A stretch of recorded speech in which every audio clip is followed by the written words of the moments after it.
Your mind is being poisoned every single day and you don't even realize it.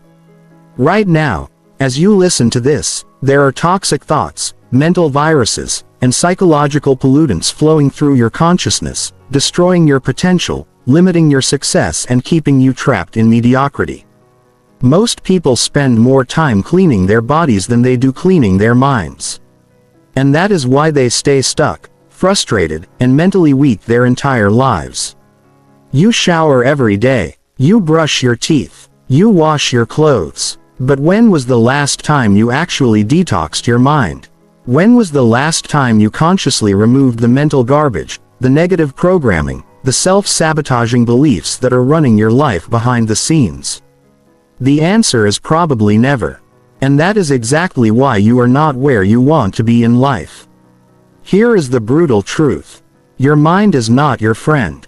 It has been contaminated by years of negative conditioning, toxic relationships, social media, poison, limiting beliefs from childhood and the mental pollution of a society designed to keep you distracted, weak, and consuming.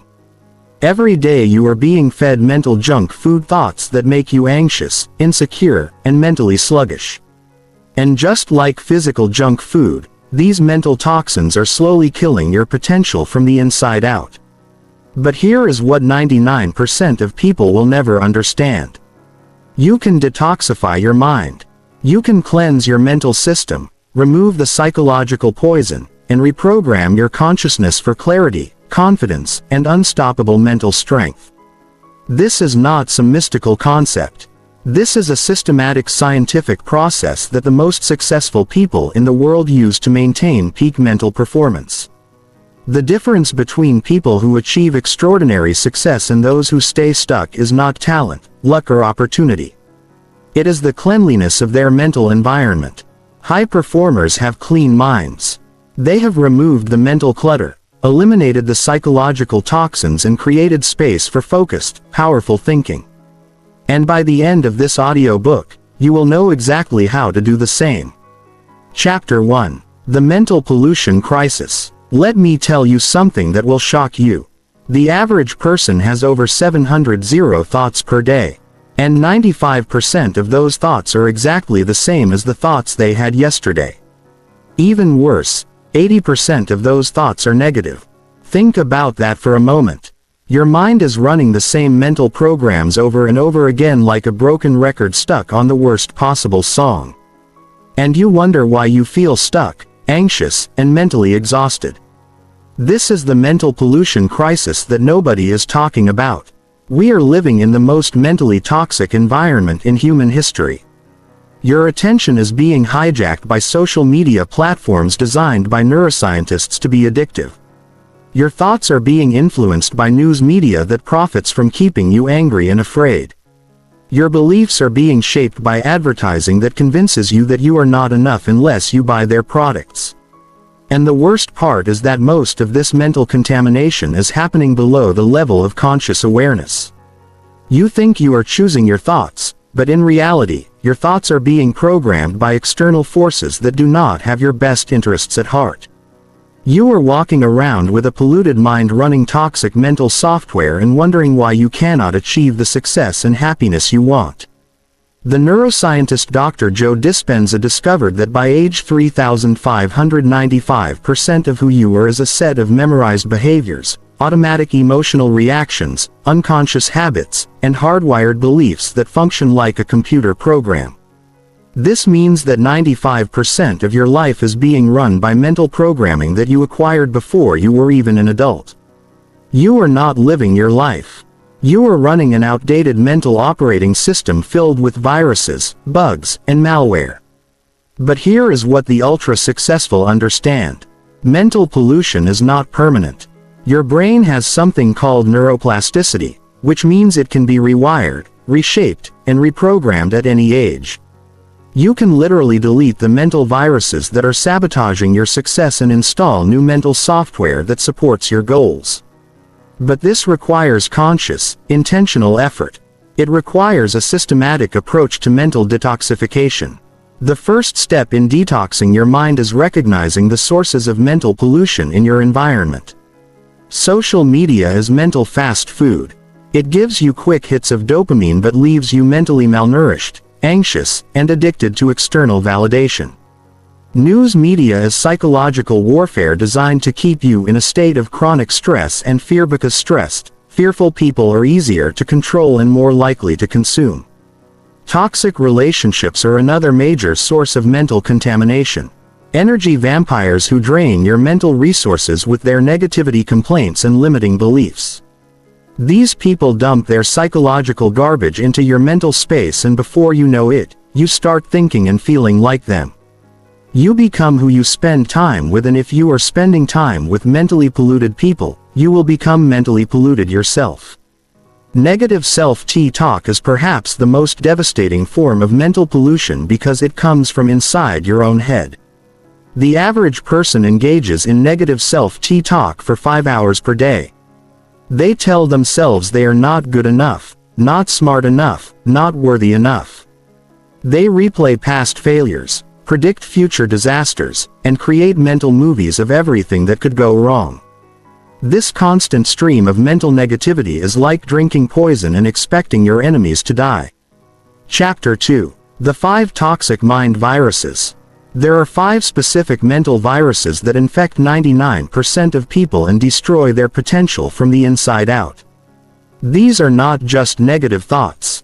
These are systematic patterns of thinking that operate like malware in your mental operating system. Once they take root, they spread throughout your consciousness, contaminating every aspect of your mental performance.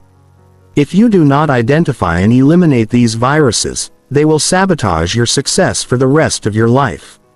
Virus number 1 is the comparison virus.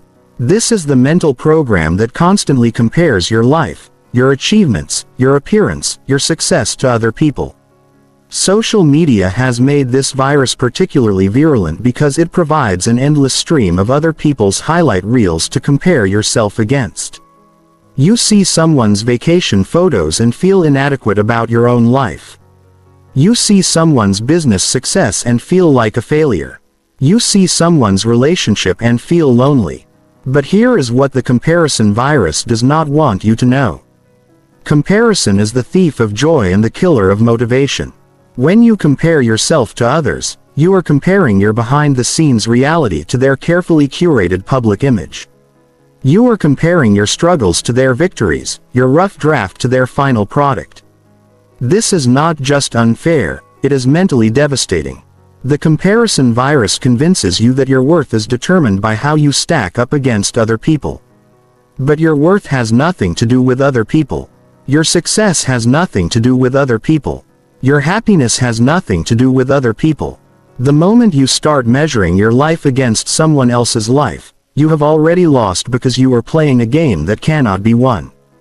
Virus number 2 is the perfectionism virus. This mental malware convinces you that anything less than perfect is not good enough. It makes you procrastinate because you are afraid of producing imperfect work. It makes you overthink because you are trying to eliminate all possible mistakes. It makes you paralyzed by the fear of failure because failure means you are not perfect. But perfectionism is not about having high standards. Perfectionism is about fear. It is the fear of being judged, the fear of being criticized, the fear of not being good enough. Perfectionists do not produce better work. They produce less work because they are so afraid of imperfection that they often do not produce anything at all. They spend so much time polishing and tweaking and perfecting that they never actually ship their work into the world. The perfectionism virus has infected entire generations of people who were raised to believe that their worth was tied to their performance. These people learned that love and approval were conditional on being perfect. So they developed an obsession with avoiding mistakes. But mistakes are not the enemy of success. Mistakes are the pathway to success. Every successful person has failed more times than unsuccessful people have even tried. Virus number 3 is the victim virus. This is perhaps the most toxic mental program of all because it convinces you that you have no power over your circumstances. The victim virus tells you that your problems are caused by other people, by the government, by the economy, by your upbringing, by discrimination, by bad luck. It makes you believe that you are powerless to change your situation, so you stop trying. The victim virus is seductive because it removes responsibility from your shoulders. It is easier to blame your problems on external factors than to take ownership of your life. But the victim virus comes with a terrible cost. When you give away responsibility, you also give away power. When you blame others for your problems, you also give them control over your solutions. People infected with the victim virus spend their entire lives waiting for someone else to fix their problems. They wait for the perfect opportunity, the right connections, the ideal circumstances. They wait and wait and wait while their dreams slowly die because they refuse to take personal responsibility for creating the life they want. Virus number 4 is the scarcity virus. This mental malware convinces you that there is not enough to go around, not enough money, not enough opportunities, not enough success, not enough love. The scarcity virus makes you competitive with other people's success instead of inspired by it. It makes you hoard your knowledge, your connections, your opportunities because you believe that sharing them will leave you with less. But scarcity is an illusion created by a polluted mind. The universe operates on abundance, not scarcity.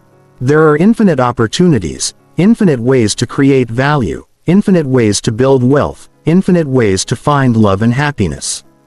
The only scarcity that exists is the scarcity you create in your own mind through limiting beliefs and toxic thinking patterns. People with abundant mindsets understand that success is not a zero-sum game. Someone else's success does not diminish your potential for success. Someone else's happiness does not steal your happiness. Someone else's wealth does not make you poorer. In fact, the opposite is true. Other people's success creates more opportunities for everyone because success breeds success and abundance creates more abundance. Virus number 5 is the instant gratification virus. This mental program demands immediate pleasure and immediate results. It cannot tolerate delayed gratification discomfort or the temporary pain that comes with growth. The instant gratification virus is why people eat junk food instead of healthy food.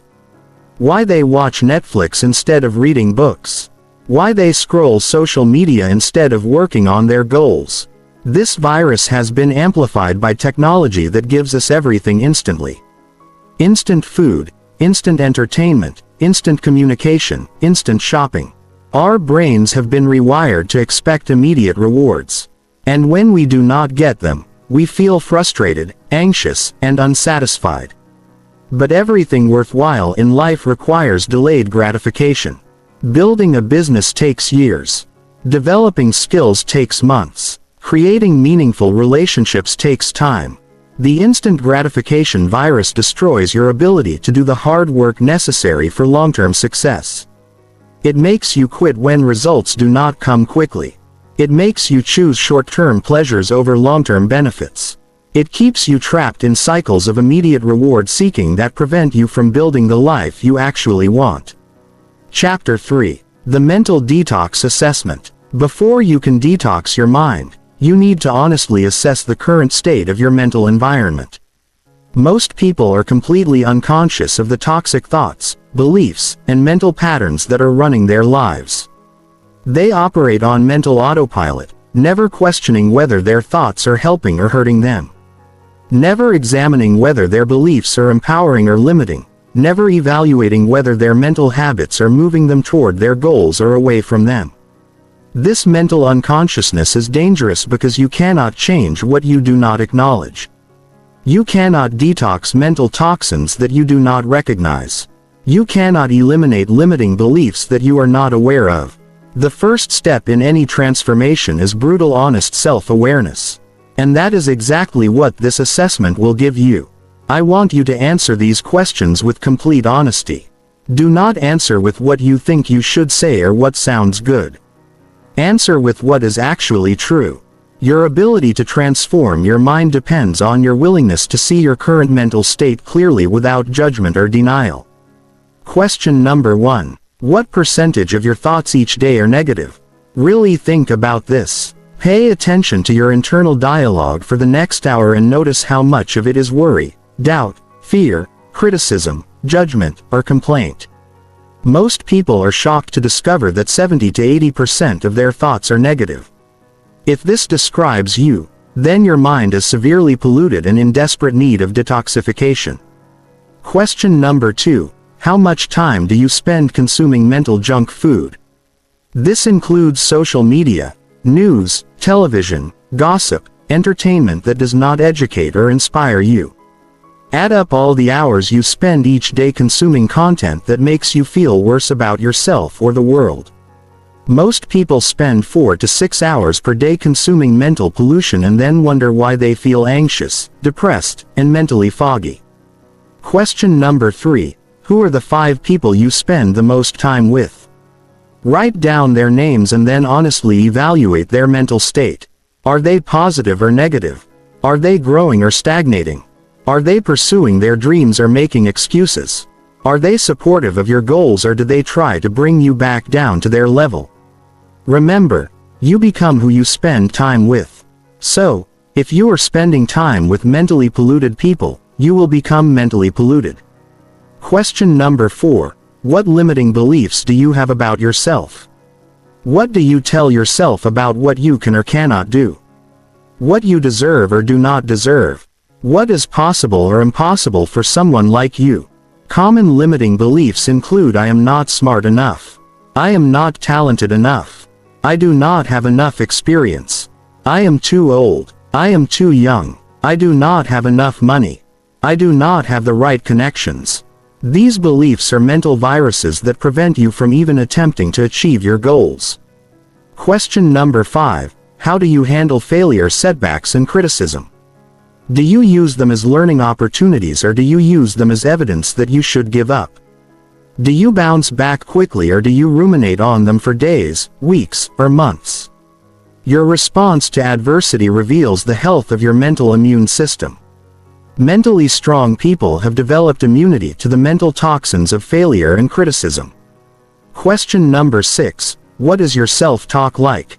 How do you speak to yourself in your own mind? Would you talk to your best friend the way you talk to yourself? Most people are their own worst enemy, engaging in brutal self-criticism that they would never direct at another person. This negative self-talk is one of the most damaging forms of mental pollution because it comes from inside your own head. Question number 7. How often do you compare yourself to other people? Do you scroll through social media and feel inadequate? Do you see other people's success and feel jealous or threatened? Do you constantly measure your progress against other people's achievements? Comparison is mental poison that will destroy your self-esteem and motivation faster than almost anything else. Question number 8. Do you take personal responsibility for your life? Or do you blame external circumstances for your problems? When something goes wrong, do you immediately look for someone or something else to blame? Do you make excuses for why you have not achieved your goals? Taking responsibility is empowering while playing the victim is disempowering and mentally toxic. If you answered these questions honestly, you now have a clear picture of the current state of your mental environment. Most people will discover that their minds are polluted with negative thoughts, limiting beliefs, toxic relationships, and harmful mental habits. But do not despair, because awareness is the first step toward transformation. And now that you know what needs to be cleaned, you can begin the process of mental detoxification. Chapter 4. The 21-Day Mental Cleanse Protocol. Now that you understand the scope of mental pollution and have assessed your own mental contamination, it is time to begin the systematic process of detoxifying your mind. This is not a quick fix or a temporary solution. This is a comprehensive protocol that will clean out years of accumulated mental toxins and establish new patterns of thinking that support your success and well-being. The 21-Day Mental Cleanse Protocol is based on neuroscience research showing that it takes approximately 21 days of consistent practice to begin forming new neural pathways and breaking old mental habits. This protocol is divided into 3 phases, each lasting 7 days and each targeting different aspects of mental detoxification. Phase 1 is elimination. During the first 7 days, you will systematically remove the sources of mental pollution from your environment. This means eliminating or drastically reducing your exposure to social media news, toxic people, negative entertainment, and any other inputs that contaminate your mental space. Think of this as removing junk food from your diet before you start eating healthy food. Day 1 through 3, focus on digital detox. Delete social media apps from your phone or at minimum log out and remove the shortcuts. Stop watching the news completely. Unsubscribe from email lists that fill your inbox with negativity or unnecessary information. Remove toxic people from your social media feeds. Replace mindless scrolling with mindful breathing, meditation, or reading. Day 4 through 7, focus on environmental detox. Clean and organize your physical space because external chaos creates internal chaos.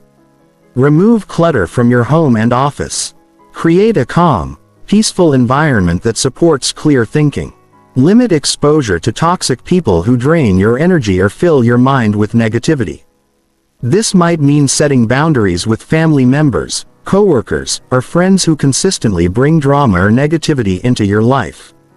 Phase 2 is replacement. During the second 7 days, you will replace the mental junk food you eliminated with high-quality mental nutrition. You cannot just remove negative inputs. You must replace them with positive inputs that feed your mind the right kind of information and energy. Day 8 through 10, focus on information replacement. Instead of consuming news, start reading books that educate and inspire you. Instead of scrolling social media, listen to podcasts that teach you valuable skills. Instead of watching mindless entertainment, watch documentaries or educational content that expands your knowledge.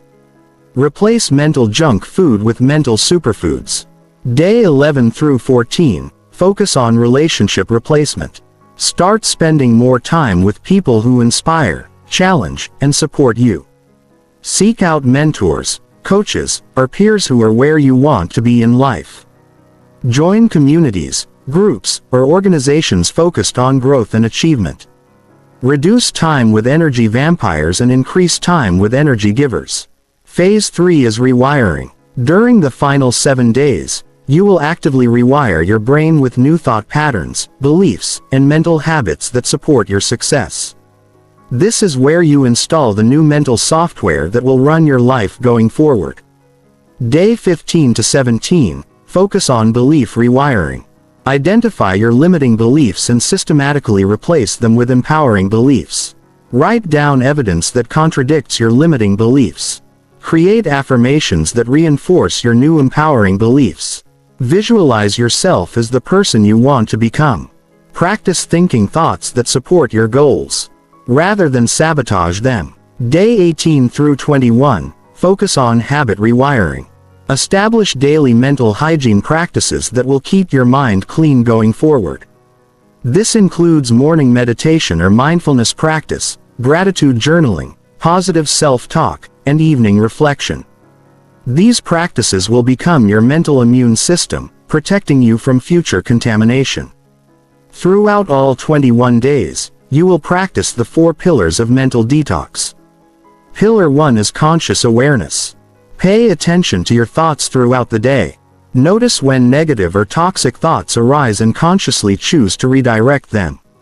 You cannot change unconscious patterns, so you must first make them conscious. Pillar 2 is intentional input. Become extremely selective about what you allow into your mind. Treat your mental space like a VIP room where only the highest quality thoughts, ideas, and information are allowed entry. Guard your mental gates fiercely because what goes in determines what comes out. Pillar 3 is active replacement. Do not just try to stop negative thinking. Actively replace negative thoughts with positive ones. Have a library of empowering thoughts, beliefs, and mantras ready to use when toxic thoughts arise. Nature abhors a vacuum, so you must fill the space left by removed mental toxins with healthy mental nutrients. Pillar 4 is consistent practice. Mental detox is not a one-time event. It is a daily practice. Just like you shower your body every day, you must cleanse your mind every day. Develop daily rituals and habits that keep your mind clean, strong, and focused on what matters most. Chapter 5. Rewiring your mental operating system. After 21 days of mental detoxification, you will have removed most of the obvious mental toxins from your system. But true mental transformation requires going deeper than surface-level cleaning. You must rewire the fundamental operating system of your mind, the core programs that determine how you perceive reality, process information, and make decisions. Your mental operating system was programmed during the first 18 years of your life by your parents, teachers, peers, and culture. Most of these programs were installed without your conscious awareness or consent. You absorbed beliefs about yourself, about other people, about money, about success, about relationships, about what is possible and what is not possible. These beliefs became the invisible software running your life. The problem is that much of this early programming was based on limitation, fear, and scarcity. Children are taught to be careful, to avoid risks, to follow rules, to seek approval from others. While some of this programming serves a protective function, much of it becomes a limitation in adult life. What kept you safe as a child might keep you stuck as an adult. The neuroscientist Dr. Bruce Lipton discovered that 95% of our thoughts, emotions, and behaviors are controlled by subconscious programming installed before age 7. This means that most of your life is being run by the mental software of a child. No wonder so many adults feel stuck, frustrated, and unable to create the life they want. They are trying to run adult goals on childhood programming. But here is the revolutionary truth. You can rewrite your mental operating system. You can identify the limiting programs that are sabotaging your success and install new empowering programs that support your goals. This process is called neuroplasticity, and it is one of the most important discoveries in modern neuroscience. The first step in rewiring your mental operating system is identifying your core limiting beliefs. These are the fundamental assumptions about reality that shape how you see yourself and the world. Common limiting beliefs include money as the root of all evil. Successful people are greedy. You have to work hard to make money. You cannot trust anyone. I am not smart enough. I am not worthy of success. I do not deserve happiness. To identify your limiting beliefs, pay attention to your automatic thoughts. When you think about your goals, if you want to start a business, what thoughts immediately arise? If you want to ask for a promotion, what fears surface? If you want to pursue a relationship, what doubts appear? These automatic responses reveal your subconscious programming. Once you have identified your limiting beliefs, you can begin the process of rewriting them. The most effective method is called belief modification therapy, which involves systematically gathering evidence that contradicts your limiting belief while simultaneously installing a new empowering belief. For example, if your limiting belief is, "I am not smart enough to be successful," you would gather evidence of times when you learned new skills, solved problems, or achieved goals that required intelligence. You would research successful people who do not have advanced degrees or who overcame learning challenges. You would look for proof that intelligence comes in many forms and that success depends more on persistence and effort than raw intelligence. Simultaneously, you would install a new empowering belief such as "I have the intelligence and ability to achieve my goals." You would repeat this new belief daily. Visualize yourself demonstrating this intelligence and act in ways that are consistent with this belief. Over time, the new belief would become stronger than the old belief and your behavior would change accordingly. The second step in mental rewiring is upgrading your mental models. Mental models are the frameworks you use to understand how the world works. If you have a scarcity mental model, you believe resources are limited and you must compete with others to get your share. If you have an abundance mental model, you believe resources are unlimited and you can create value that benefits everyone. Most people operate with outdated mental models that were appropriate for agricultural or industrial societies but are counterproductive in the modern information economy. For example, the mental model that you trade time for money made sense in factory work but limits your earning potential in knowledge work where value is created through ideas and innovation. To upgrade your mental models, study how successful people in your field think about business, money, relationships, and success. Read biographies of high achievers and notice what mental models they use. Attend seminars, workshops, or courses that expose you to new ways of thinking. Surround yourself with people who have more empowering mental models than you currently have. The third step in mental rewiring is installing success habits at the identity level. Most people try to change their behavior without changing their identity. And this is why most behavior change fails. If you see yourself as someone who is lazy, undisciplined, or unsuccessful, you will unconsciously sabotage any efforts to act differently. Instead of trying to force new behaviors, focus on becoming the type of person who naturally engages in those behaviors. If you want to exercise regularly, become someone who values health and fitness. If you want to build wealth, become someone who thinks like an investor. If you want better relationships, become someone who prioritizes connection and communication. This identity level change happens through consistent small actions that reinforce your new identity. Every time you act in accordance with your desired identity, you strengthen that identity. Every time you act against your desired identity, you weaken it. Focus on small wins that prove to yourself that you are becoming the person you want to be. The fourth step in mental rewiring is developing mental immunity. Just as your body has an immune system that protects against physical toxins, your mind needs an immune system that protects against mental toxins. This mental immune system is built through practices that strengthen your psychological resilience and resistance to negative influences. Meditation builds mental immunity by training your ability to observe thoughts without being controlled by them. Regular meditation practice creates space between you and your thoughts so you can choose which thoughts to engage with and which to dismiss. This is crucial for maintaining mental clarity in a world full of mental pollution. Gratitude practice builds mental immunity by training your brain to focus on what is working rather than what is not working. Grateful people are more optimistic, more resilient, and more satisfied with their lives. They have developed immunity to the mental virus of chronic complaining and dissatisfaction.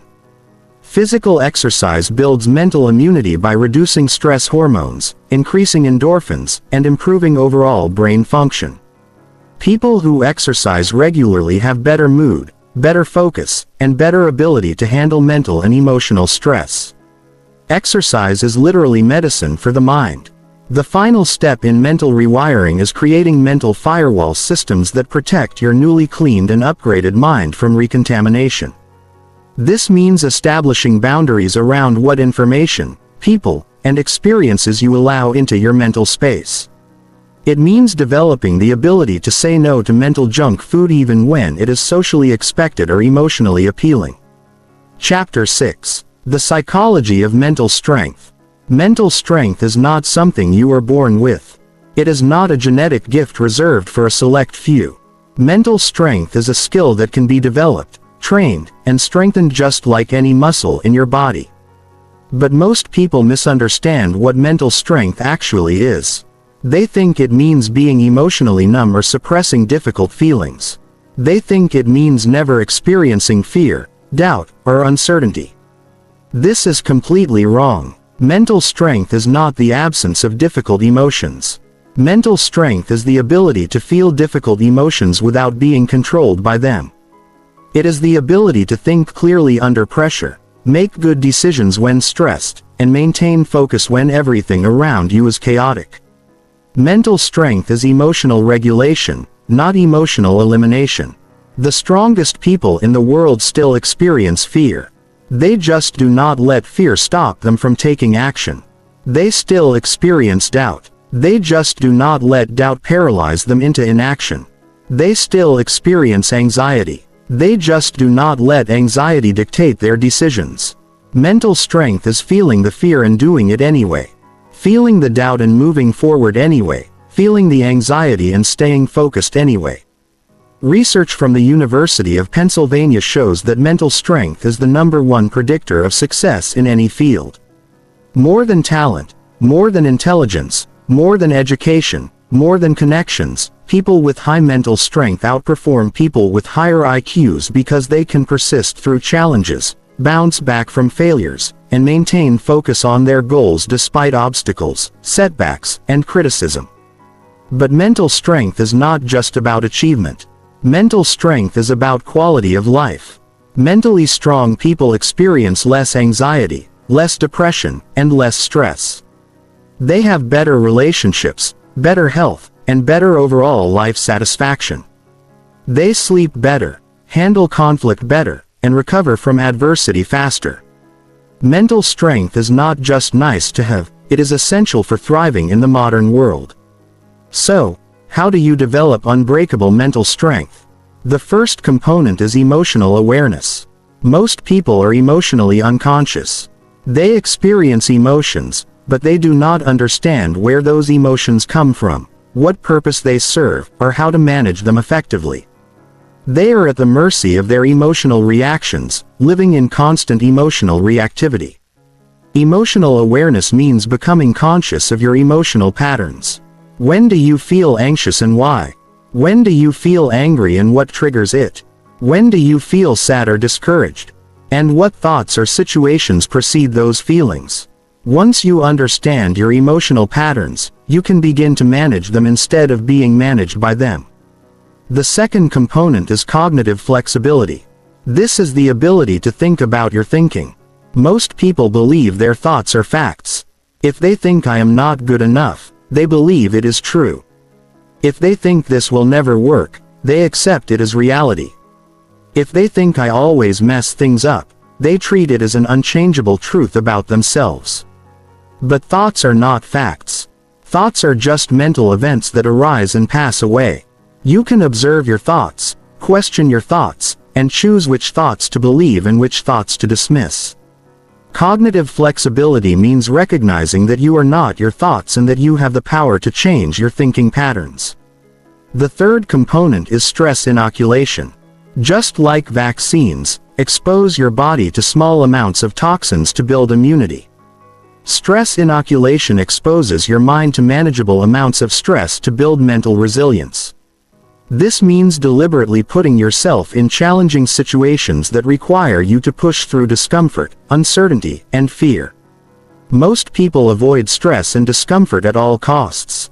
They stay in their comfort zones where everything feels safe and predictable. But this mental softness makes them fragile when real challenges arise.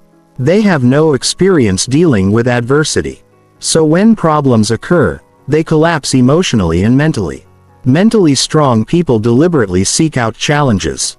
They take calculated risks. They put themselves in situations that require growth and adaptation. They understand that stress is not the enemy. Stress is the stimulus for growth. Without stress, muscles atrophy. Without mental stress, your psychological muscles atrophy, too. The fourth component is failure immunity. Most people are devastated by failure because they interpret failure as evidence of their inadequacy. They take failure personally, making it mean something about their worth as a human being. This fear of failure paralyzes them, preventing them from taking the risks necessary for success. But mentally strong people have developed immunity to failure. They understand that failure is feedback, not a verdict. Failure tells you what does not work so you can try something different. Failure is data, not drama. Every failure brings you one step closer to success as long as you learn from it and adjust your approach. The fifth component is focus control. In a world full of distractions, the ability to control your attention is a superpower. Mentally strong people can focus intensely on what matters most while filtering out everything that does not serve their goals. They are not constantly distracted by social media notifications, text messages, or random thoughts. Focus control requires training just like physical strength. You must practice concentrating on one thing for extended periods. You must resist the urge to multitask or constantly switch between activities. You must train your mind to stay present instead of wandering into past regrets or future anxieties. Chapter 7. Breaking free from mental prison. Most people are living in a mental prison that they do not even realize exists. This prison is not made of bars or walls. It is made of limiting beliefs, fear-based thinking, and unconscious patterns that keep them trapped in mediocrity. They have accepted artificial limitations as natural laws. They have mistaken their current circumstances for their ultimate destiny. The bars of this mental prison are beliefs like I am not smart enough. I do not have enough experience. I am too old. I am too young. I do not have the right connections. I do not have enough money. These beliefs feel real because they have been reinforced over time. But they are actually just thoughts that have been repeated so often that they seem like facts. The walls of this mental prison are built from past experiences that have been generalized into future limitations. Because you failed once, you believe you will always fail. Because you were rejected once, you believe you will always be rejected. Because you struggled in the past, you believe struggle is your permanent condition. But here is what you must understand. This mental prison only exists in your mind. The limitations you believe are real are actually just thoughts you have chosen to believe. The barriers you think are permanent are actually just temporary obstacles that can be overcome with the right strategy and mindset. Breaking free from mental prison requires recognizing that you are the jailer and you hold the keys. You created these limitations through years of negative thinking and you can dissolve them through systematic positive thinking. You built these walls through repeated limiting beliefs and you can tear them down through empowering beliefs. The first step in breaking free is recognizing your mental prison for what it is. Most people do not even realize they are imprisoned because they have become so accustomed to their limitations. They think their current level of income, success, happiness, and achievement represents their full potential. When in reality it represents a tiny fraction of what is possible. Start by identifying the beliefs that limit you. What do you believe about what you can or cannot achieve? What do you believe about what you deserve or do not deserve? What do you believe about what is possible or impossible for someone with your background, education, experience, or circumstances? Write these beliefs down and examine them objectively. Ask yourself, where did this belief come from? Is it based on actual evidence or just assumptions? Has anyone with similar circumstances achieved what you want to achieve? What would happen if this belief were not true? What would be possible if you believed the opposite? This process of questioning will begin to weaken the mental bars that have kept you trapped. The second step is gathering contradictory evidence. Your limiting beliefs feel true because you have collected evidence that supports them while ignoring evidence that contradicts them. This is called confirmation bias and it keeps you locked in patterns of thinking that do not serve you. For every limiting belief you hold, find evidence that contradicts it. If you believe you are too old to start a business, research successful entrepreneurs who started after age 50. If you believe you need a college degree to be successful, research millionaires who dropped out of high school.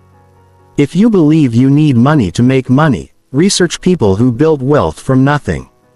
This contradictory evidence will not immediately eliminate your limiting beliefs, but it will create doubt about their absolute truth. And doubt is the beginning of freedom. Once you start questioning your limitations, you open the door to possibilities you had previously dismissed as impossible. The third step is installing new empowering beliefs. You cannot just remove limiting beliefs. You must replace them with beliefs that support your goals. Nature abhors a vacuum, and if you do not consciously choose new beliefs, your mind will default back to the old limiting patterns. Empowering beliefs sound like I have everything I need to succeed. I can learn any skill I need. I deserve success and happiness. Obstacles are opportunities in disguise. I am worthy of achieving my dreams. Failure is just feedback. Every problem has a solution. I can figure anything out. But it is not enough to just think these new beliefs. You must feel them and act on them. Use visualization to imagine yourself as someone who truly believes these empowering thoughts. Act in ways that are consistent with these beliefs. Even when you do not fully believe them yet, Fake it until you make it, because action creates belief as much as belief creates action. The fourth step is expanding your reference experiences. Your current beliefs are based on your past experiences, but your past does not determine your future unless you let it. You can create new experiences that support new beliefs and prove to yourself that greater things are possible. Start small and build momentum. If you believe you are not good at public speaking, join a Toastmasters group and give short presentations. If you believe you cannot build wealth, start a small side business and prove you can generate income. If you believe you are not athletic, sign up for a fitness challenge and surprise yourself with what your body can do.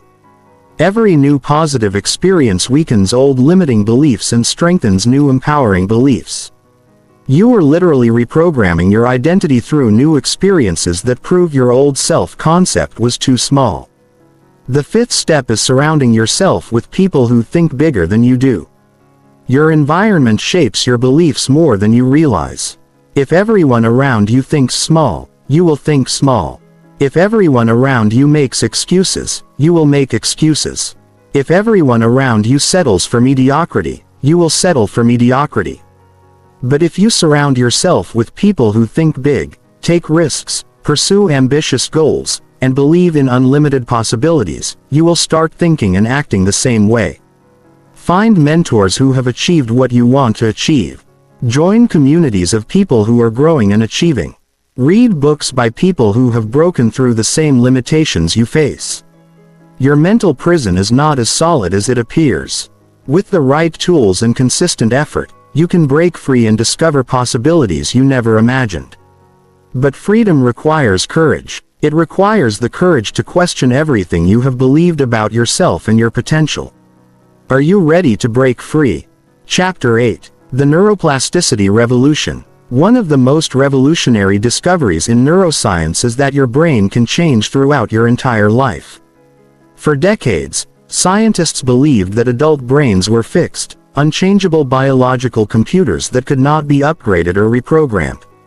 They thought that whatever neural pathways you developed in childhood would determine your mental capacity forever.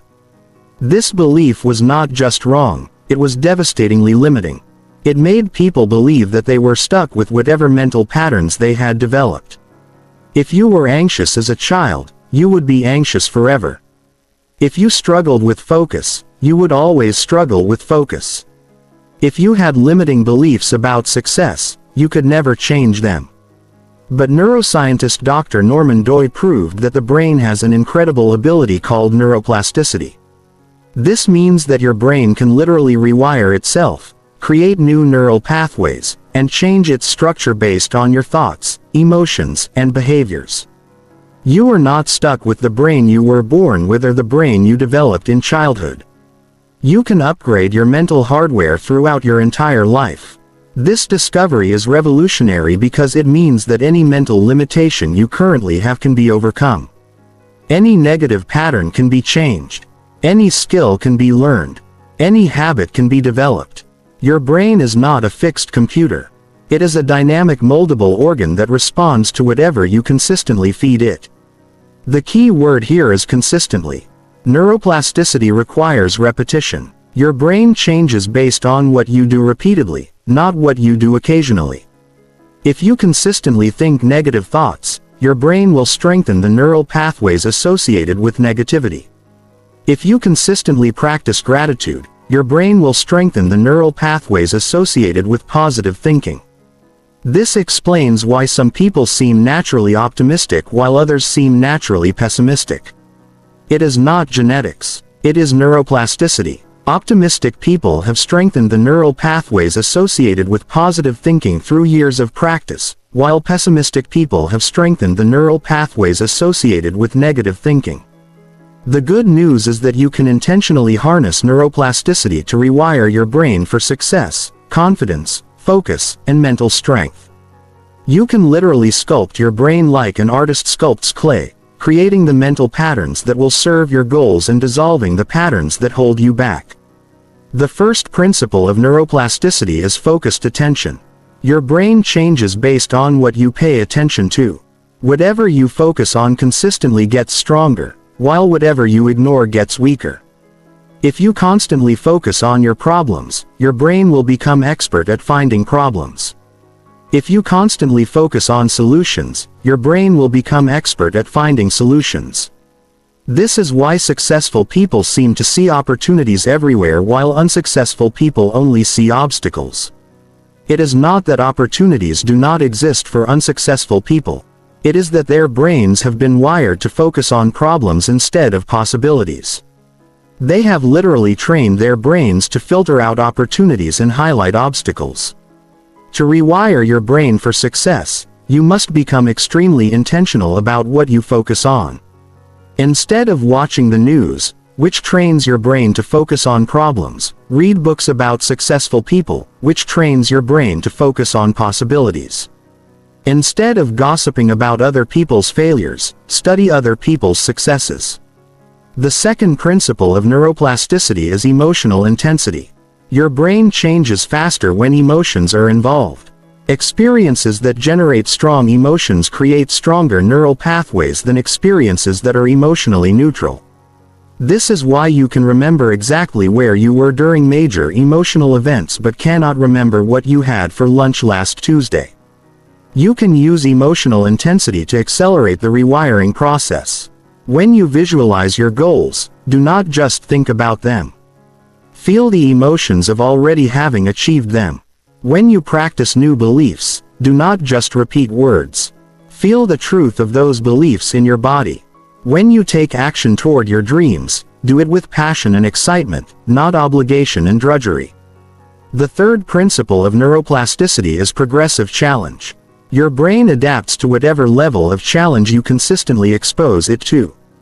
If you always choose easy, comfortable tasks, your brain will optimize for comfort and become less capable of handling challenges. If you consistently choose difficult, challenging tasks, your brain will optimize for problem solving and become more resilient. This is why mentally strong people seem to thrive under pressure while mentally weak people crumble. It is not natural ability. It is neural adaptation. Strong people have trained their brains to handle stress while weak people have trained their brains to avoid stress. The brain you have is the result of the challenges you have consistently faced. To build mental strength, you must progressively increase the challenges you expose your brain to. Start with small uncomfortable situations and gradually work up to bigger challenges. Take cold showers to train your brain to handle physical discomfort. Give presentations to train your brain to handle social pressure. Start a business to train your brain to handle uncertainty and risk. The fourth principle of neuroplasticity is consistent practice. Your brain does not change based on what you do once, it changes based on what you do repeatedly over time. Most people try to change their mental patterns through willpower and motivation. But these are temporary states. Real change happens through consistent daily practice over weeks and months. This is why motivation fails but systems succeed. Motivated people rely on feeling inspired to take action, but feelings are unreliable. Systematic people create daily practices that continue regardless of how they feel. They understand that small consistent actions create massive long-term changes through the power of neuroplasticity. Create daily practices that reinforce the mental patterns you want to develop. If you want to develop gratitude, practice writing down 3 things you are grateful for every morning. If you want to develop confidence, practice power poses and positive self-talk every day. If you want to develop focus, practice meditation or deep work sessions every day. The fifth principle of neuroplasticity is environmental design. Your brain is constantly being shaped by your environment. If your environment is chaotic and stressful, your brain will adapt to chaos and stress. If your environment is calm and organized, your brain will adapt to peace and clarity. Most people underestimate how much their environment affects their mental state. They try to think positively while surrounding themselves with negative people. They try to focus while working in distracting environments. They try to be productive while living in cluttered spaces. To optimize neuroplasticity, you must design an environment that supports the mental patterns you want to develop. Surround yourself with books that inspire growth, not entertainment that promotes mindlessness. Spend time with people who challenge you to be better, not people who enable you to stay the same. Create physical spaces that promote focus, not distraction. Chapter 9. The Mental Immune System. Just as your body has an immune system that protects against viruses, bacteria, and toxins, your mind needs an immune system that protects against mental viruses, limiting beliefs, and psychological toxins. Without a strong mental immune system, you will constantly be reinfected with the same mental pollution you worked so hard to eliminate. Most people do not realize they need mental immunity because they do not understand how vulnerable their minds are to external influence. They think they are thinking their own thoughts, but in reality their thoughts are being shaped by media manipulation, social pressure, advertising algorithms, and cultural programming designed to make them consume, comply, and conform. Your mental immune system is built through practices that strengthen your psychological resistance to negative influences. Just like physical immunity is built through exposure to small amounts of pathogens, mental immunity is built through exposure to manageable amounts of mental challenges that force your mind to develop stronger defenses. The first component of mental immunity is critical thinking.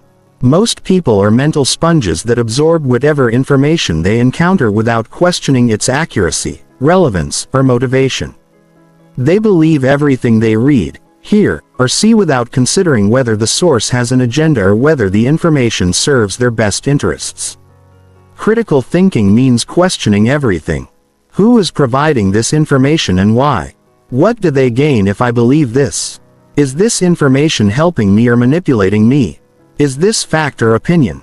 Is this based on evidence or emotion? Is this empowering me or limiting me? Critical thinking is your first line of defense against mental manipulation. Develop the habit of asking questions before accepting any information as true. When someone tells you something cannot be done, ask why and who says so. When media tells you to be afraid, ask who benefits from your fear. When society tells you to conform, ask whether conformity serves your goals or theirs. The second component of mental immunity is emotional regulation. People with weak mental immune systems are easily manipulated through their emotions. Advertisers use fear to sell security products. Politicians use anger to gain support. Media uses outrage to get attention. Social media uses envy to sell lifestyle products. Emotional regulation means recognizing when your emotions are being triggered and choosing your response instead of reacting automatically. It means feeling emotions without being controlled by them. It means making decisions based on logic and values rather than temporary emotional states. Practice observing your emotions without immediately acting on them. When you feel angry, ask yourself why and whether that anger is serving you.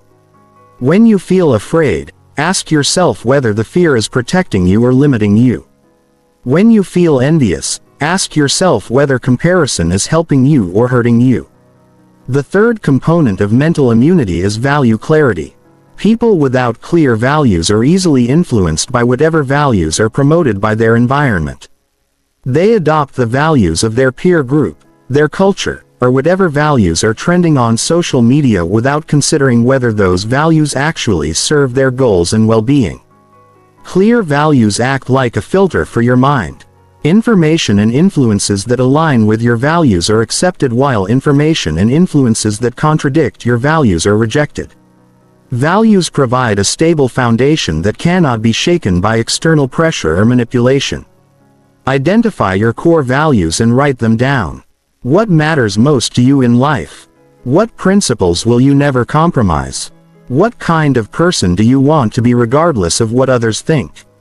Use these values as a decision-making framework for everything from career choices to daily habits. The fourth component of mental immunity is information hygiene.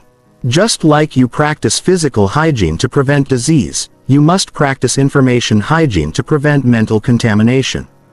This means being extremely selective about what information you consume and how much you consume. Most people have terrible information hygiene. They consume mental junk food all day through social media, news, entertainment, and gossip. They fill their minds with negative, irrelevant, or manipulative content, and then wonder why they feel anxious, depressed, or confused. Practice information fasting by going days or weeks without consuming any news, social media, or entertainment. Notice how your mental state changes when you eliminate information pollution.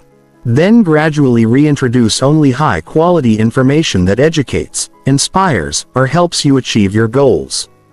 The fifth component of mental immunity is social boundaries. The people you spend time with have enormous influence on your thoughts, beliefs, and behaviors. If you surround yourself with negative people, you will become negative. If you surround yourself with successful people, you will become successful. If you surround yourself with growth-oriented people, you will become growth-oriented. Most people have weak social boundaries. They spend time with anyone who wants their attention regardless of whether those relationships serve their growth and happiness. They allow energy vampires to drain their mental resources. They tolerate toxic people because they fear confrontation or loneliness. Strong mental immunity requires strong social boundaries. This means spending time with people who inspire, challenge, and support you while limiting time with people who drain, discourage, or distract you. It means saying no to social obligations that do not serve your goals. It means choosing quality relationships over quantity relationships. The sixth component of mental immunity is purpose clarity. People without clear purpose are vulnerable to manipulation because they have no strong reason to resist external influences. They can be easily swayed by whatever direction others want to take them because they have no clear direction of their own. Purpose acts like a North Star for your mind when you know exactly what you are trying to achieve and why decisions become easier. Influences that support your purpose are welcomed while influences that distract from your purpose are rejected. Purpose provides meaning that makes you immune to meaningless distractions. Identify your life purpose by asking yourself what impact you want to have on the world. What legacy do you want to leave? What would you regret not doing if you died tomorrow?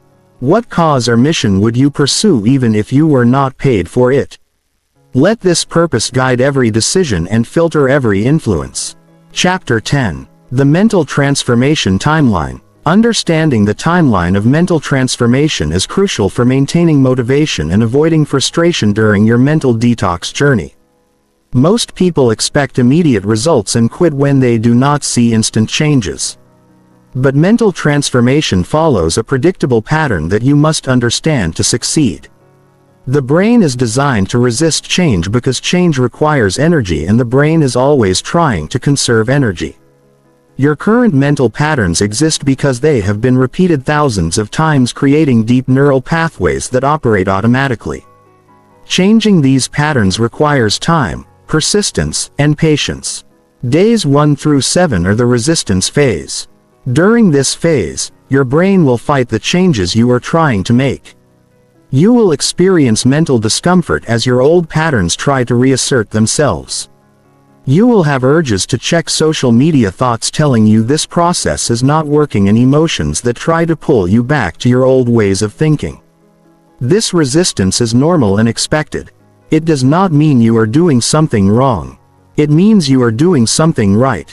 Your brain is simply trying to maintain the status quo because change feels dangerous to the primitive survival system.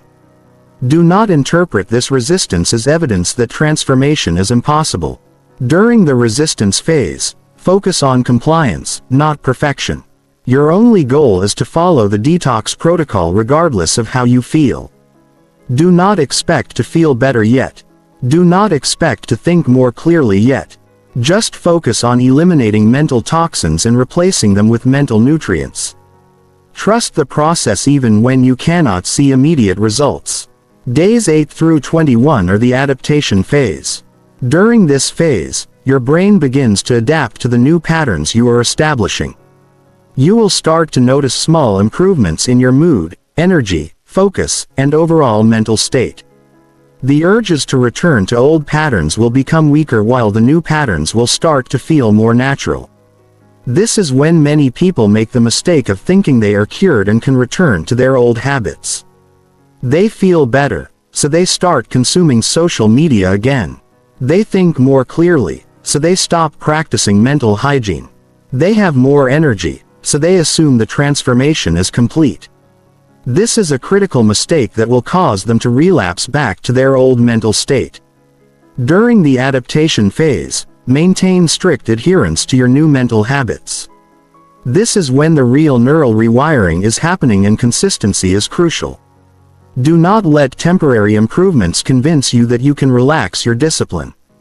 Think of this phase like physical rehabilitation after an injury.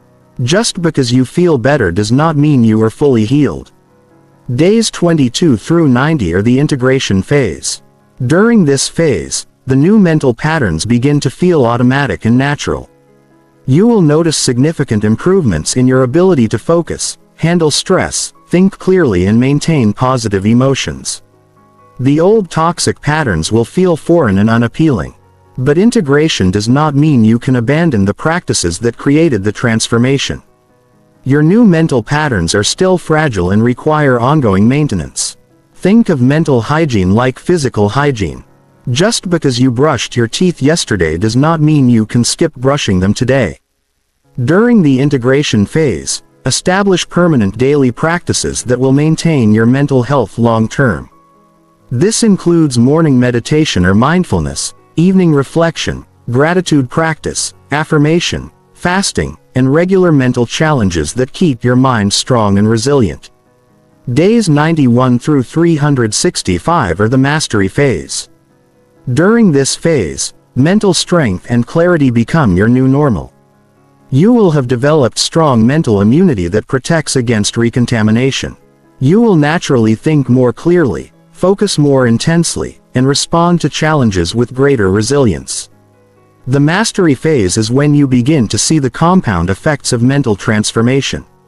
Your improved mental state leads to better decisions, which lead to better results, which lead to more confidence, which leads to even better decisions. You enter an upward spiral of continuous improvement and growth. But mastery is not a destination.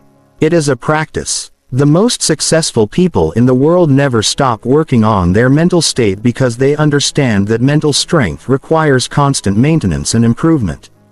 They view mental training the same way athletes view physical training, as an ongoing discipline, not a one-time event. Throughout this timeline, you will face setbacks, moments of doubt, and temporary relapses into old patterns. This is normal and does not mean you have failed. Mental transformation is not a linear process. It is a wave-like process with ups and downs, progress and setbacks, advancement and temporary retreat. The key is to view setbacks as feedback, not failure. Each setback teaches you something about your mental patterns and provides an opportunity to strengthen your mental immune system. People who achieve lasting transformation are not people who never face challenges. They are people who learn from challenges and become stronger because of them. Monitor your progress by keeping a daily mental state journal. Rate your focus, energy, mood, and mental clarity on a scale of 1 to 10 each day. Notice patterns and trends over time rather than focusing on daily fluctuations. This will help you see the long-term improvements even when individual days feel difficult. Remember that mental transformation is the most important work you will ever do, because everything else in your life depends on the quality of your thinking. Your relationships, career, health, happiness, and success are all determined by your mental state. Investing in mental transformation is investing in every area of your life simultaneously. The timeline may seem long, but consider how many years you spent developing toxic mental patterns. It is unrealistic to expect decades of mental conditioning to change in a few days or weeks. Be patient with the process. Trust in the science of neuroplasticity and commit to the daily practices that will create lasting transformation.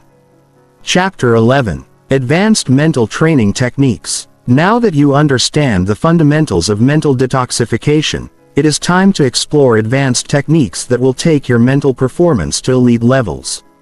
These are not beginner practices. These are the sophisticated mental training methods used by world-class performers, Olympic athletes, Navy SEALs, and billionaire entrepreneurs to achieve extraordinary results under extreme pressure. The first advanced technique is mental rehearsal.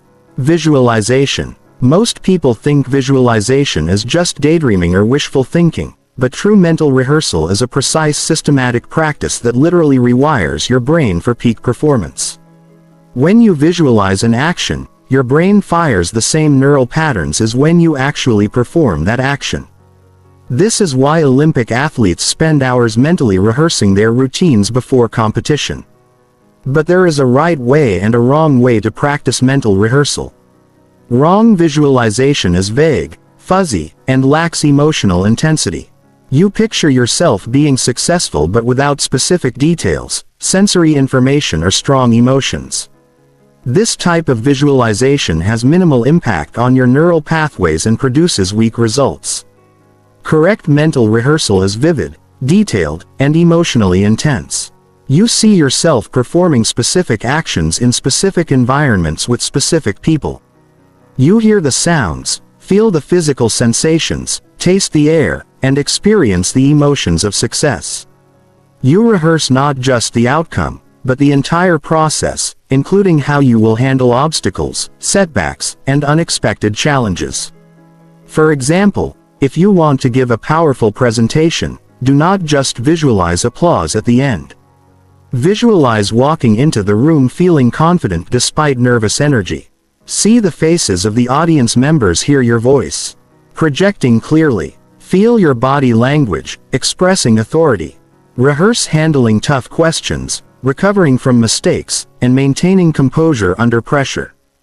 Practice mental rehearsal for 15 minutes every morning and evening. Choose one specific goal or challenge you are working on and mentally rehearse yourself performing at your absolute best. Make the visualization so detailed and emotionally intense that your brain cannot tell the difference between the mental rehearsal and actual experience. The second advanced technique is cognitive reframing. This is the ability to take any situation, no matter how negative or challenging, and find empowering interpretations that serve your goals. Most people are victims of their interpretations. They let circumstances dictate their emotional state and mental performance, but elite performers control their interpretations and therefore control their emotional responses. Cognitive reframing is not positive thinking or denial of reality.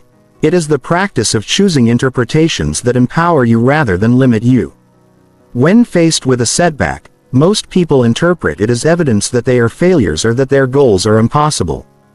But elite performers interpret setbacks as feedback, valuable data that brings them closer to success. Here is how cognitive reframing works in practice. Instead of thinking this rejection proves I am not good enough, think this rejection proves I am getting closer to finding the right opportunity. Instead of thinking this failure shows I should quit, think this failure shows exactly what I need to improve.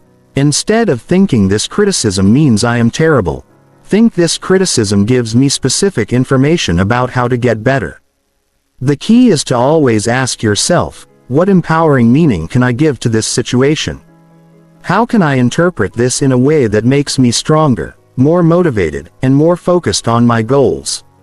There is always an empowering interpretation if you are willing to look for it. The third advanced technique is stress inoculation training. Most people try to avoid stress because they think stress is harmful.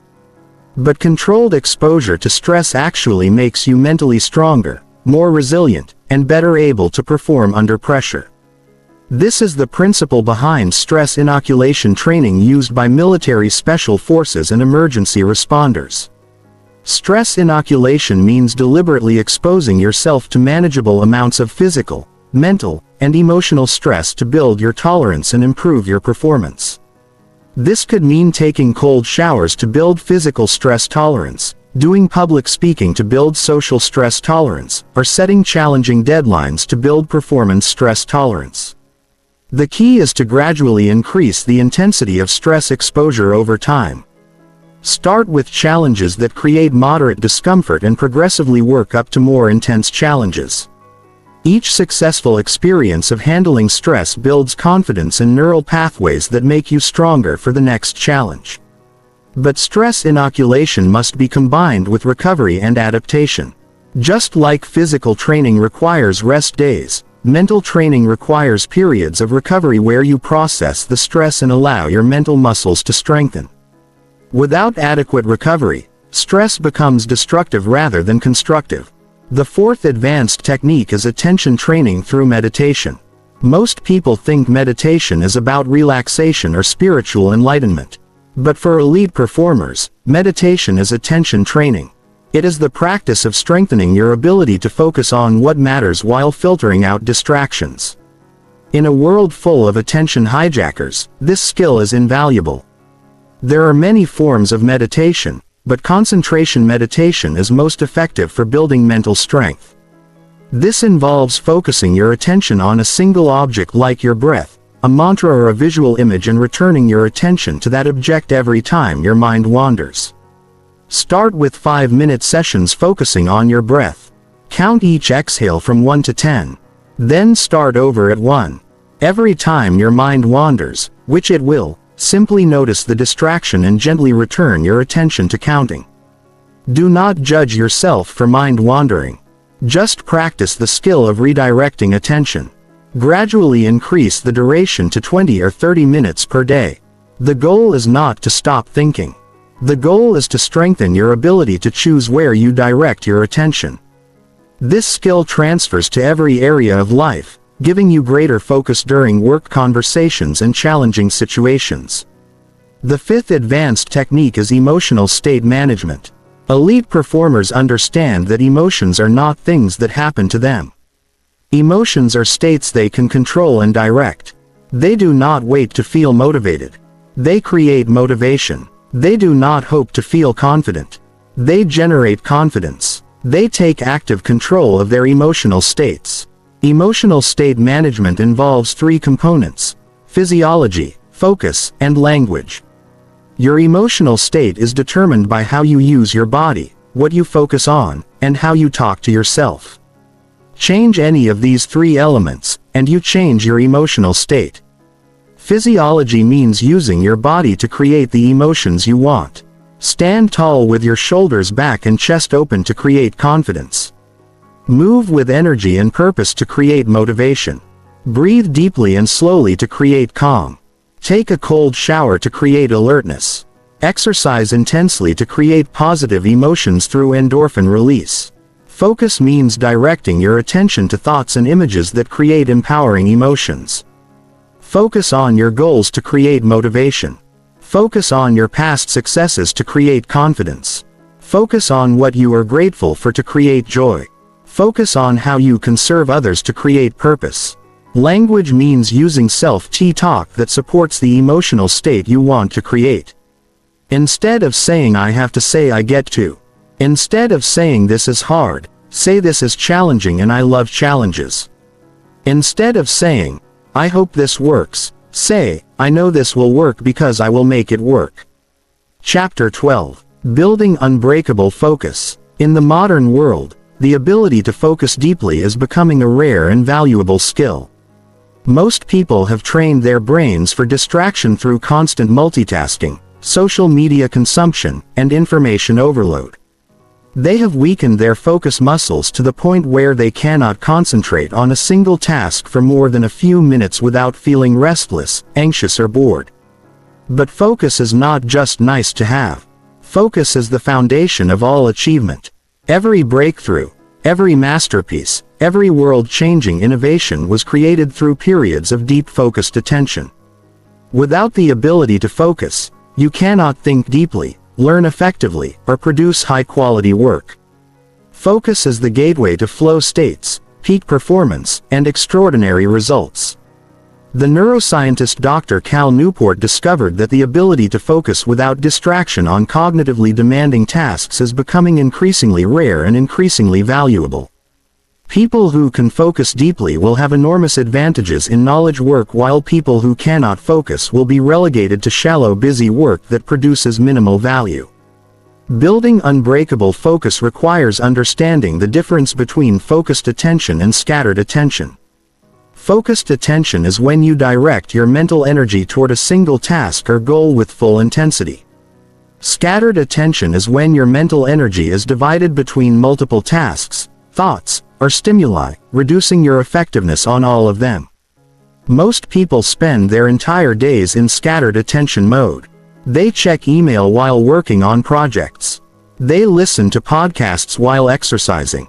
They scroll social media while watching television. They think they are being productive, but they are actually training their brains for distraction and weakening their ability to focus deeply. The first principle of building unbreakable focus is monotasking. This means doing one thing at a time with full attention. When you work on a project, close all other applications and put away all distractions. When you have a conversation, put away your phone and give the person your complete attention. When you exercise, focus only on your workout, not on entertainment or mental distractions. Monotasking feels uncomfortable at first because your brain has been conditioned to expect constant stimulation. You will have urges to check your phone, look at notifications, or switch to other tasks. These urges are withdrawal symptoms from attention addiction, and they will decrease over time as your focus muscles strengthen. The second principle is deep work sessions. Deep work is professional activity performed in a state of distraction-free concentration that pushes your cognitive capabilities to their limit. This is where breakthrough thinking happens, where complex problems get solved, and where high-value work gets produced. Schedule specific blocks of time for deep work and protect these blocks ruthlessly. Start with 90 minute sessions and gradually work up to 3 or 4 hour sessions. During deep work sessions, eliminate all distractions, including phone notifications, email alerts, and social media access. Work in a quiet environment with minimal visual clutter. Choose your most important cognitive task for each deep work session. This should be work that requires thinking, problem solving, creativity, or skill development. Do not waste deep work time on administrative tasks, email, or busy work that could be done during shallow work periods. The third principle is attention restoration. Your focus muscles get tired just like your physical muscles, and they need periods of rest and recovery to maintain peak performance. But not all rest is equal for attention restoration. Scrolling social media, watching television, or consuming entertainment does not restore your attention. It depletes it further. True attention restoration comes from activities that engage your mind in a different way from focused work. This includes walking in nature, having meaningful conversations with friends, engaging in physical exercise, or practicing meditation. These activities give your focused attention system a chance to recover while strengthening other mental capacities. The fourth principle is progressive focus training. Like any skill, focus improves through deliberate practice. You must gradually increase the intensity and duration of your focus sessions over time. If you can currently focus for 20 minutes without distraction, aim for 30 minutes next week and 40 minutes the week after. Use meditation as focus training. Start with 5 minute concentration meditation sessions where you focus on your breath and return your attention whenever it wanders. Gradually increase to 15 or 20-minute sessions. This trains the fundamental skill of directing and sustaining attention that transfers to all other mental tasks. Read books without distractions. Choose challenging books that require sustained attention and read for progressively longer periods without checking your phone, looking up information, or taking breaks. This trains your ability to maintain focus on cognitively demanding material. The fifth principle is environmental design for focus.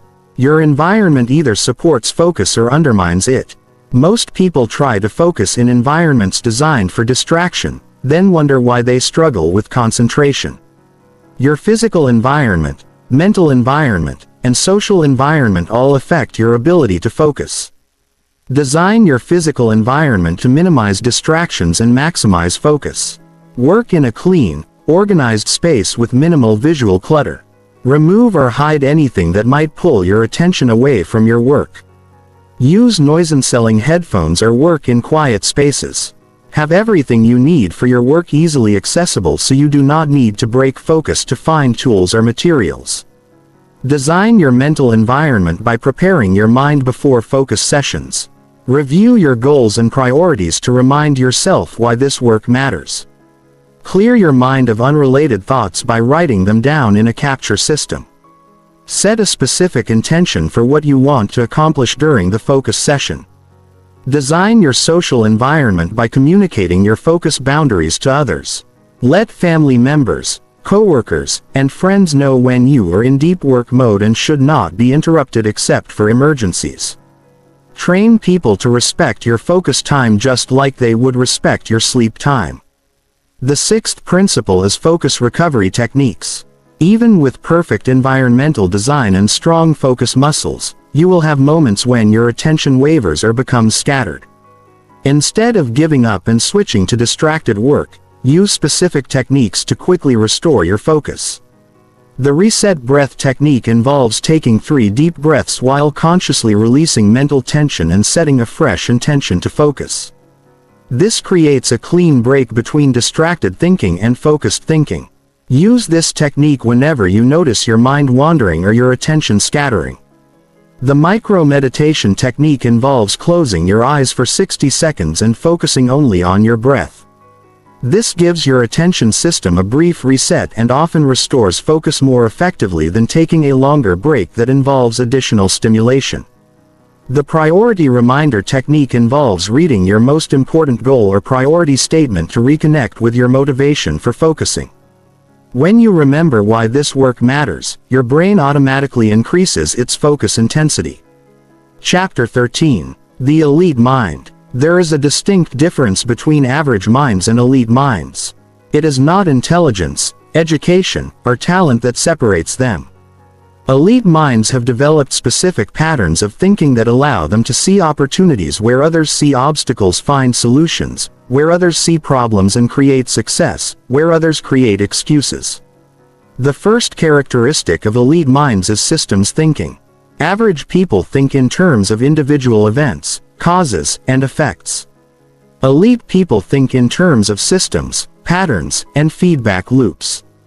They understand that everything is connected and that small changes in one area can create massive changes in other areas. When average people face a problem, they look for the immediate obvious cause and try to fix it directly. When elite people face a problem, they step back and examine the entire system to identify the root causes, leverage points, and unintended consequences. They solve problems at the system level rather than the symptom level. For example, when an average person struggles with motivation, they try to find motivational videos or inspirational content. When an elite person struggles with motivation, they examine their entire life system to identify what is draining their energy, undermining their confidence, or conflicting with their values. They fix the system rather than treating the symptom. Systems thinking allows elite minds to see patterns that are invisible to others. They notice how market trends, political changes, social movements, and technological developments are interconnected. This pattern recognition gives them the ability to predict future developments and position themselves advantageously before others realize what is happening. The second characteristic of elite minds is probabilistic thinking.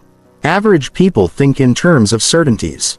They want to know exactly what will happen and exactly what to do. When faced with uncertainty, they become paralyzed or make decisions based on hope rather than analysis. Elite people think in terms of probabilities and expected outcomes. Elite minds understand that nothing is certain, but some outcomes are more likely than others. They make decisions by analyzing the probability of different scenarios, the potential impact of each scenario, and the cost of being wrong. They take calculated risks rather than avoiding risk completely or taking reckless risks. This probabilistic thinking allows elite minds to make better decisions with incomplete information. They do not wait for perfect information because they understand that perfect information is rarely available. Instead, they make the best decision possible with available information and adjust as new information becomes available. The third characteristic of elite minds is inversion thinking. Most people approach problems by thinking forward about what they want to achieve. Elite people often think backward from what they want to avoid. They ask what could go wrong, what would cause failure, and what mistakes should be prevented. Inversion thinking helps elite minds avoid common pitfalls and blind spots. By thinking about what they do not want, they often discover insights that forward thinking misses. They identify potential problems before they occur and design systems to prevent those problems. For example, when starting a business, most people focus on what will make them successful. Elite entrepreneurs also focus on what will make them fail. They ask what kills most businesses and then design their business to avoid those failure modes. This inversion thinking dramatically increases their probability of success. The fourth characteristic of elite minds is first principles thinking. Average people think by analogy and convention. They do what others have done or what seems normal in their industry or situation. Elite people break problems down to fundamental principles and build up solutions from scratch. First principles thinking involves questioning every assumption, examining every belief, and rebuilding conclusions from basic truths. This often leads to breakthrough insights and innovative solutions that would be impossible through conventional thinking. When Elon Musk wanted to reduce the cost of space travel, he did not accept the conventional wisdom that rockets must be expensive. He broke down the problem to first principles, examining the actual cost of materials and engineering required for rocket construction. This led to the insight that reusable rockets could dramatically reduce costs, an idea that revolutionized the space industry. The fifth characteristic of elite minds is long-term thinking. Average people optimize for short-term outcomes. They want immediate gratification, quick results, and instant solutions. Elite people optimize for long-term outcomes, even when it requires short-term sacrifice, discomfort, or delayed gratification. Long-term thinking allows elite minds to make decisions that compound over time. They understand that small consistent actions create massive results through compound interest, compound learning, and compound relationships.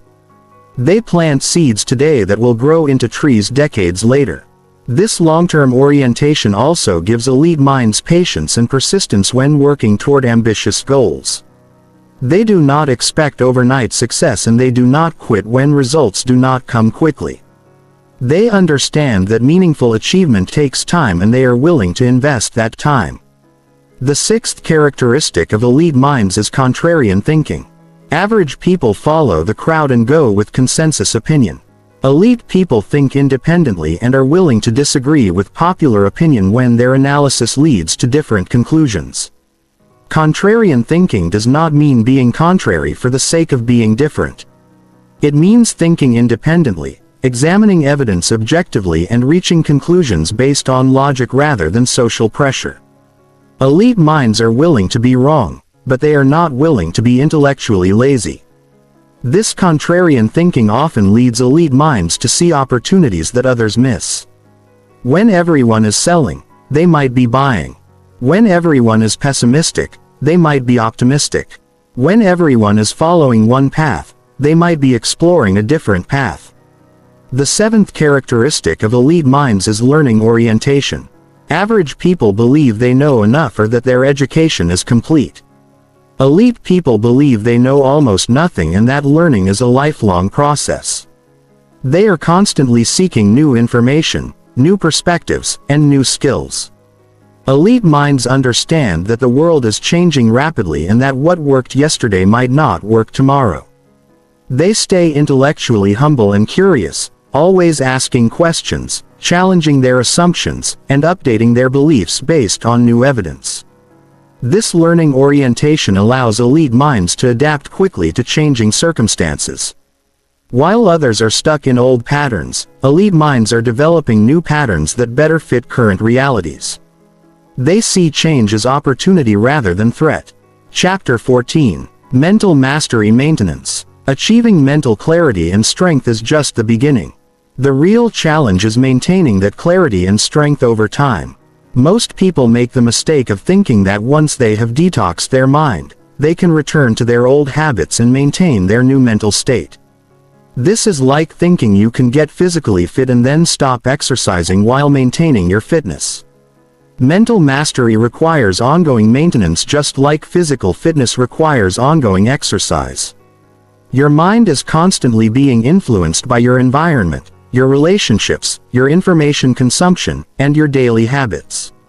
Without conscious maintenance, these influences will gradually erode your mental clarity and pull you back toward old patterns. The first principle of mental mastery maintenance is daily mental hygiene.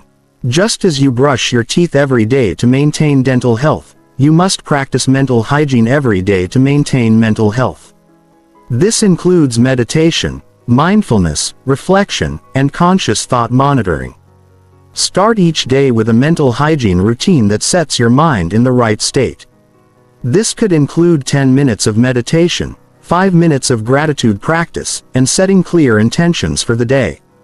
This morning routine creates a foundation of mental clarity that will serve you throughout the day.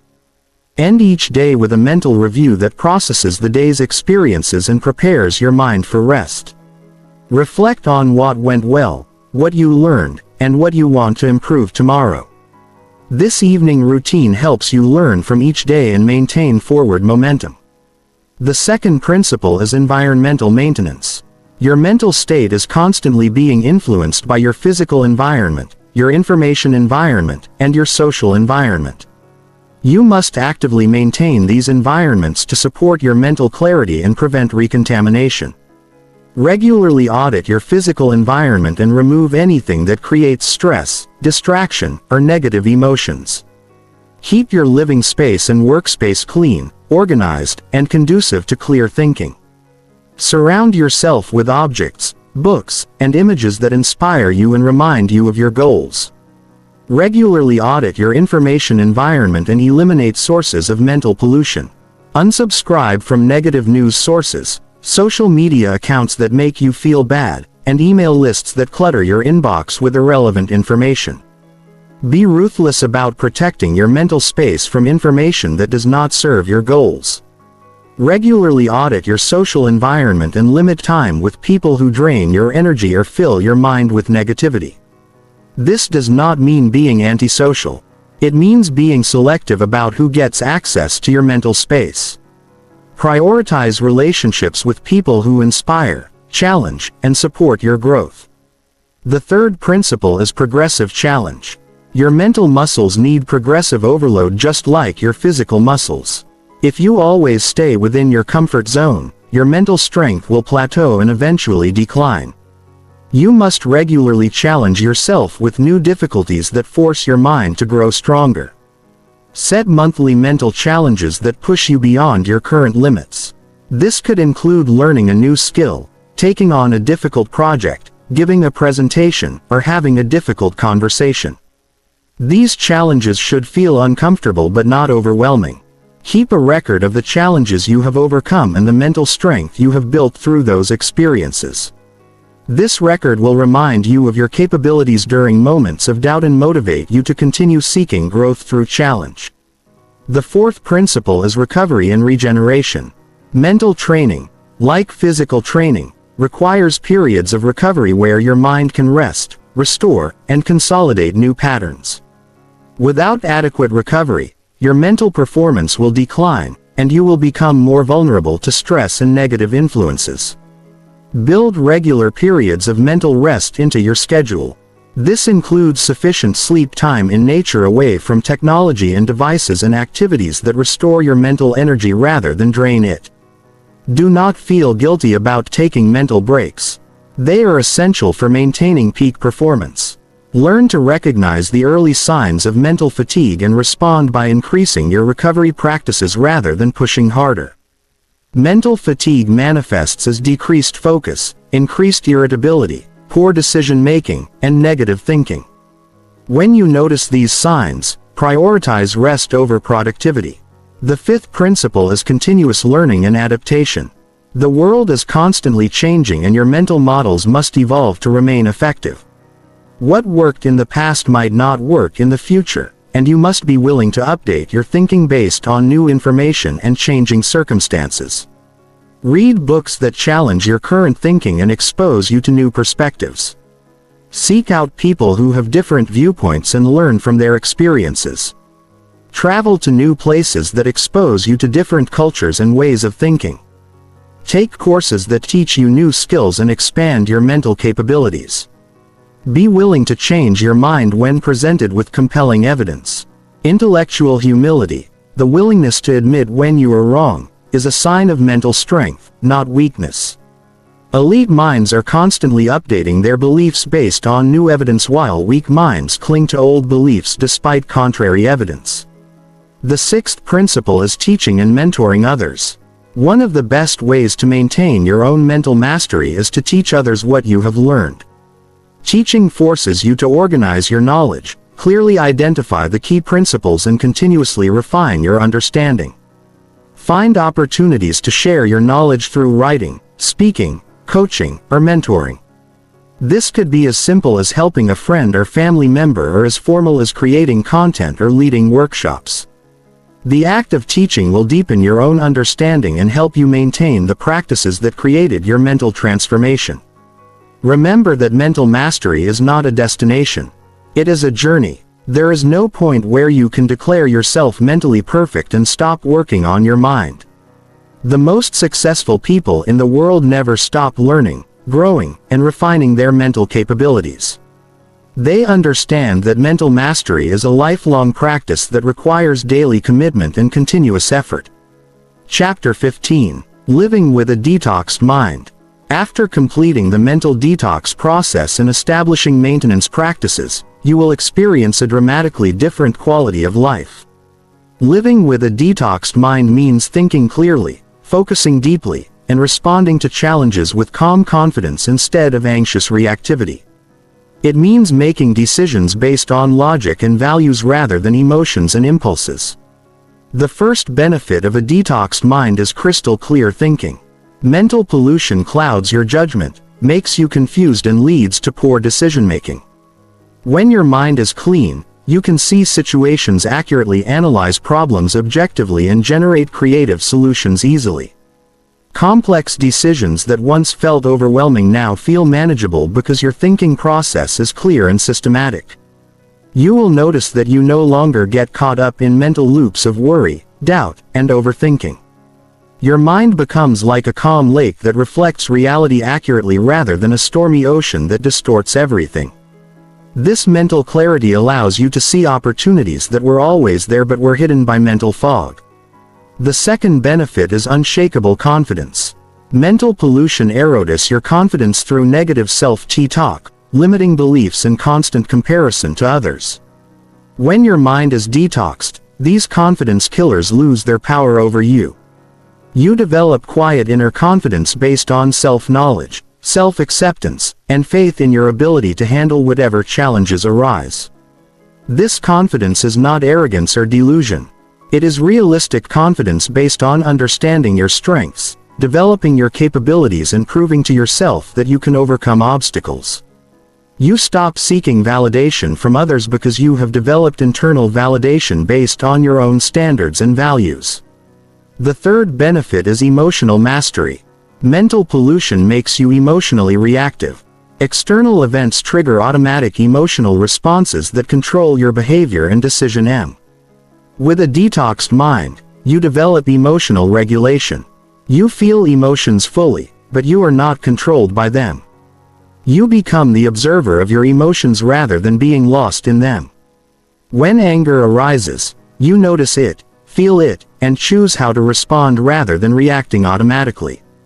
When fear appears, you acknowledge it, examine whether it is protecting you or limiting you, and make decisions based on wisdom rather than emotional impulse. The fourth benefit is laser focus. Mental pollution scatters your attention, making it difficult to concentrate on important tasks. Constant mental chatter distracts you from the present moment and prevents you from entering flow states where peak performance happens. A detoxed mind can focus with laser intensity on whatever task requires attention. You will find that you can work for hours without distraction. Think deeply about complex problems and maintain concentration even in challenging environments. This focused attention allows you to produce higher quality work in less time and experience the satisfaction that comes from deep engagement with meaningful activities. The fifth benefit is authentic relationships. Mental pollution fills your mind with insecurity, jealousy, and social anxiety that sabotage your relationships. You constantly worry about what others think, try to impress people who do not matter, and struggle with social confidence. A detoxed mind allows you to connect authentically with others. You stop playing social games, stop trying to be someone you are not, and start showing up as your authentic self. This authenticity attracts genuine relationships while repelling superficial connections. You develop the confidence to be vulnerable, honest, and real with people, which creates deeper, more meaningful relationships. The sixth benefit is purposeful action. Mental pollution creates confusion about what you want and why you want it. You get caught up in other people's goals, social expectations, and cultural programming that pulls you away from your authentic desires. A detoxed mind provides clarity about your values, priorities, and life purpose. You stop wasting time on activities that do not align with your values and goals. Every action becomes intentional. Every decision serves a purpose. And every day moves you closer to the life you actually want. This purposeful living creates deep satisfaction and prevents the regret that comes from living someone else's life. The seventh benefit is resilient optimism. Mental pollution makes you pessimistic, cynical, and expecting the worst in every situation. This negative mental filter prevents you from seeing possibilities, taking advantage of opportunities, and maintaining hope during difficult times. A detoxed mind develops resilient optimism. This optimism is not naive positive thinking that ignores reality. It is grounded optimism that acknowledges challenges while maintaining faith in your ability to overcome them. You approach problems with solution-focused thinking. Expect good things to happen and maintain positive energy even during temporary setbacks. The eighth benefit is creative problem solving. Mental pollution limits your creativity by filling your mind with conventional thinking, limiting beliefs, and fear of failure. You approach problems the same way everyone else does and get the same mediocre results. A detoxed mind unleashes creative potential that was always there but was blocked by mental toxins. You start seeing problems as puzzles to be solved rather than obstacles to be feared. You generate multiple solutions to every challenge. Think outside conventional boundaries and find innovative approaches that others miss. This creativity becomes a competitive advantage in every area of life. The ninth benefit is peace of mind. Mental pollution creates constant mental agitation, worry, stress, and inner turmoil. Your mind feels like a battlefield where negative thoughts compete for attention and create emotional chaos. A detoxed mind experiences genuine peace. The absence of mental conflict and constant mental chatter. This peace is not emptiness or lack of thinking. It is calm alertness where your mind is quiet but ready to engage when needed. You experience mental stillness that allows you to enjoy the present moment without being pulled into past regrets or future anxieties. This inner peace becomes your natural state rather than something you must work to achieve.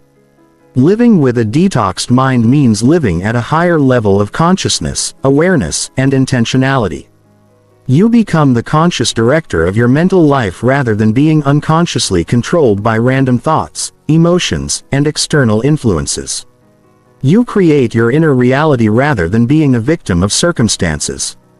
This transformation affects every area of your life because everything you do flows from your mental state.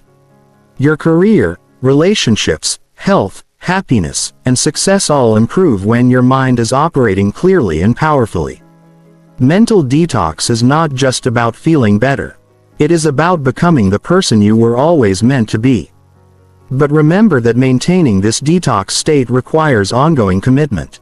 The modern world will constantly try to repollute your mind with negativity, distraction, and mental junk food. You must remain vigilant about what you allow into your mental space and continue practicing the habits that keep your mind clean, strong, and focused. The choice is yours. You can live with a polluted mind, accepting mental weakness, confusion, and emotional reactivity as normal. Or you can commit to mental detox and experience the clarity, confidence, and peace that come from a clean, powerful mind. What will you choose?